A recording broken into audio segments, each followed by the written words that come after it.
Good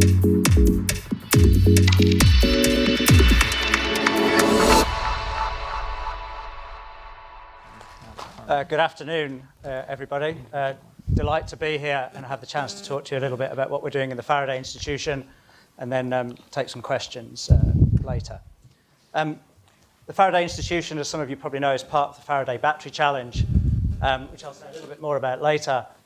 We often get asked, how can we possibly compete? This is Beijing.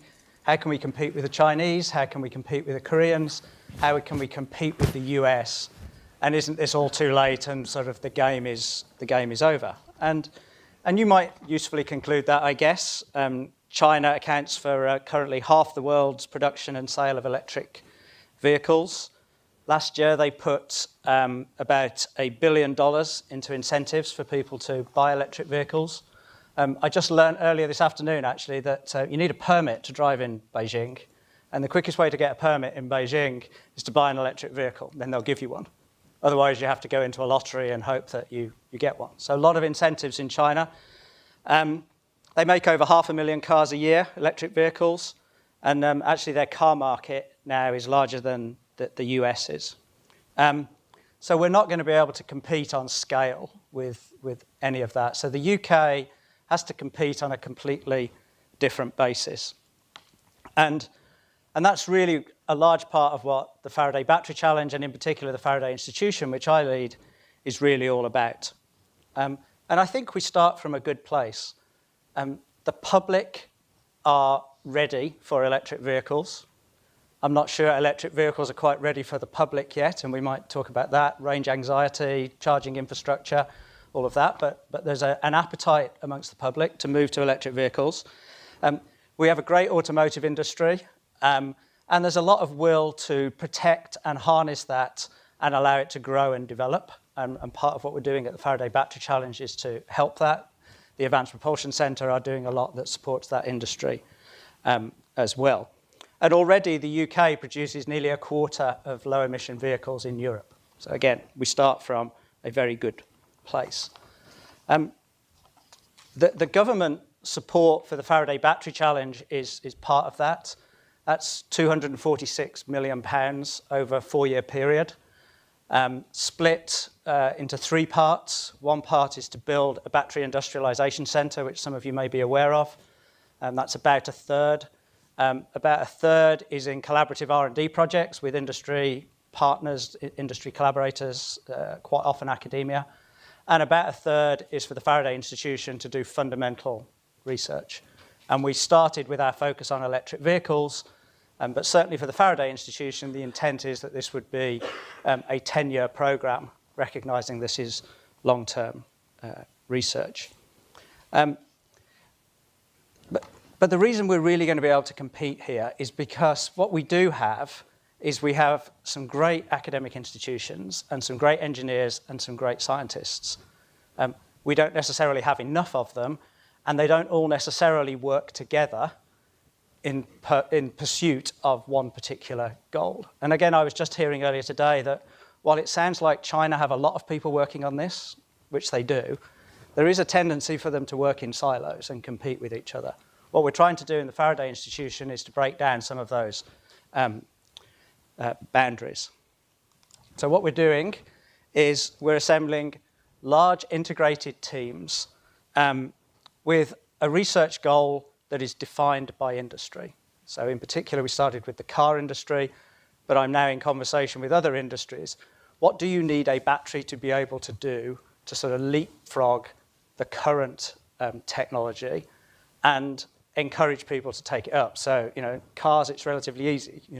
We want it to be cheaper, we want it to go further, we want it to charge faster, and interestingly, we want it to be recyclable as well, are among some of the parameters that we are working towards.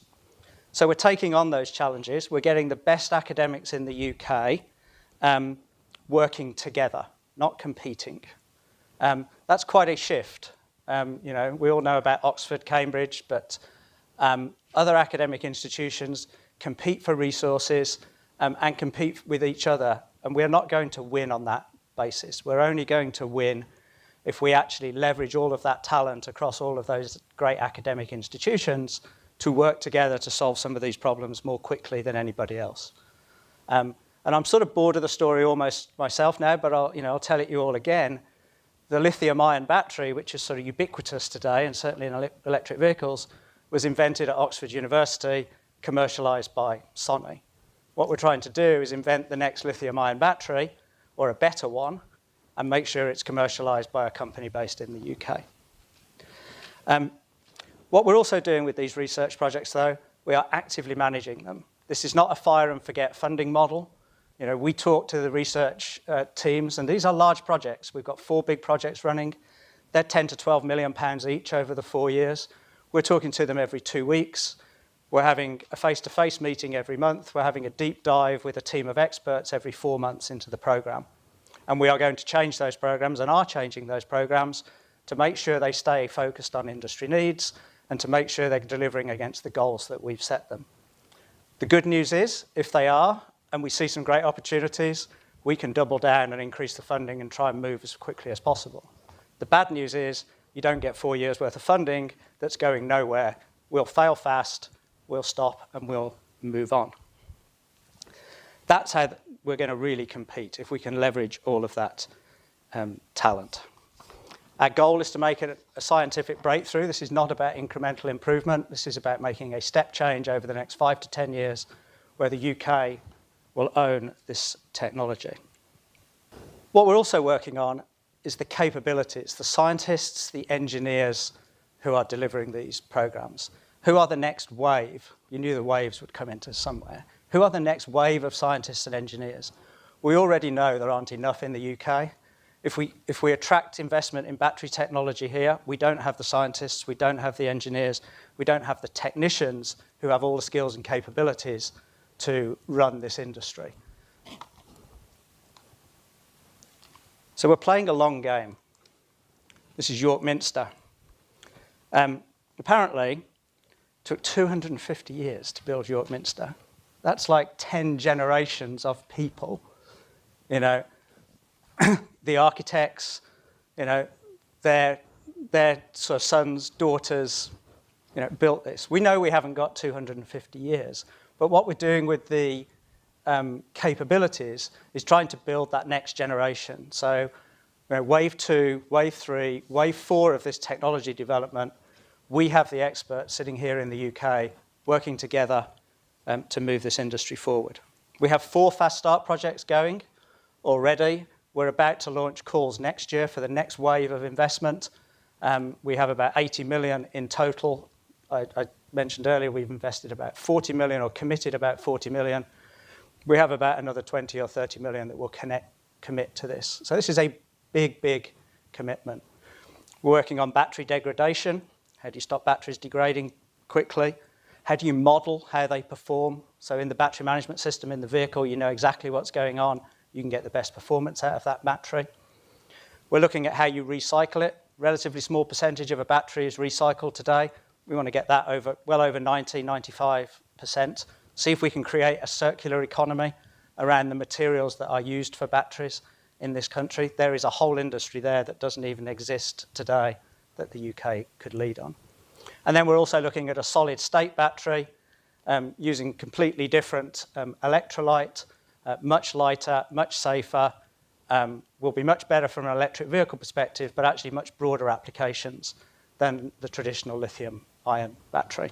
And interestingly, Oxford are leading that project, so they invented the lithium-ion battery. Let's see if they can get a commercial solid-state battery at scale. So we're nurturing these young engineers, key part of what we're doing to build capability. We've got a pipeline of talent sort of coming through. We're supporting PhDs. We have our first cohort of Faraday Institution sponsored PhDs. We're bringing people into battery technology research who wouldn't normally be there. Chemical engineers as well as electrochemists, mechanical engineers, interestingly. I sat in Oxford, an electrochemist and a mechanical engineer arguing over the interpretation of some chart that I really didn't understand, to be quite honest. That's the sort of creativity we're trying to bring, and also to build their capabilities in areas where they wouldn't traditionally maybe have worked. Certainly when I did my chemical engineering degree, we didn't do much about batteries, but that's a key skill in the manufacture of batteries. So I'll finish there because I've overrun my time by 4 seconds, I think it is. But I think we have started in a great place. We're off and running with these programs. We've been going about a year. I don't think it is doom and gloom. I think it's actually a fantastic opportunity, but we have to grab it. We have to grab it now, and we have to move really quick. Otherwise, we will lose. But we are set up to get going. Thank you very much.